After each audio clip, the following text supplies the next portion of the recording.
Perizinan pembangunan akomodasi pariwisata yang akan diambil pemerintah pusat perlu disikapi dengan hati-hati, bercermin dari sistem perizinan OSS di mana pemerintah pusat memegang peran terbesar, banyak pembangunan di Bali tidak terkontrol. Karena itu, jika perizinan diambil penuh pusat, Bali bisa kacau.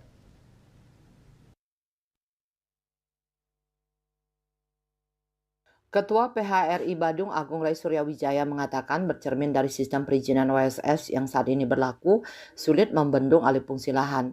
Karena jika telah memenuhi persyaratan, maka NIB akan keluar dan pembangunan bisa dilakukan.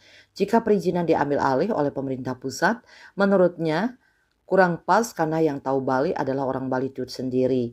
Moratorium menurutnya bisa dilakukan secara parsial misalnya di Bali Selatan. Sementara untuk Bali Utara, Bali Timur masih bisa dilakukan demi pemerataan kue pariwisata. Bahkan moratorium di Bali Selatan pun perlu disonasi lagi mana yang boleh dan tidak. Karena saat ini dengan kedatangan Wisman ke Bali mencapai 21.000 per hari dan domestik mencapai 18.000. Cukup memberi kontribusi kemacetan. Maka dari itu perlu dilakukan riset untuk mengetahui carrying capacity untuk Bali Selatan. Menurutnya moratorium tujuannya baik untuk menata ulang agar pariwisata menjadi berkualitas. Moratorium perlu dilakukan di beberapa tempat seperti di Canggu, Kuta, dan beberapa tempat yang dinilai sangat padat dan memberi andil untuk kemacetan. Sementara bercermin dari sistem perizinan OSS yang saat ini berlaku sulit membendung alih fungsi lahan. Karena jika telah memenuhi persyaratan maka NIB akan keluar dan pembangunan bisa dilakukan. Oleh karena itu pengawasan ketat seharusnya ada di Pemda sekalipun NIB sudah keluar dari sistem OSS. Misalnya Pemda tingkat 2 untuk pengawasan pembangunan hotel 100 kamar ke bawah dan 200 kamar ke atas, tingkat 1 dan 200 ke atas dilakukan pemerintah pusat. Pengawasan ini yang belum dilakukan maksimal sehingga ada pelanggaran khususnya pembangunan properti.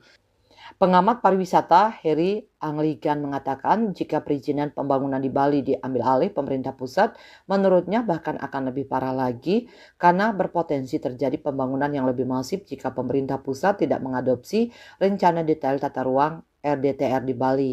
Ia menyarankan agar perizinan pengelolaan pembangunan diberikan saja kepada pemerintah Provinsi Bali. Sementara pemerintah pusat hanya meresmikan bahwa seseorang membuat PT yang masuk ke sistem OSS dan mengeluarkan nomor induk berusaha NIB. Sedangkan perizinan teknis seharusnya diberikan kewenangan kepada pemerintah daerah yang bisa lebih tahu kondisi di daerahnya. Bali Post melaporkan.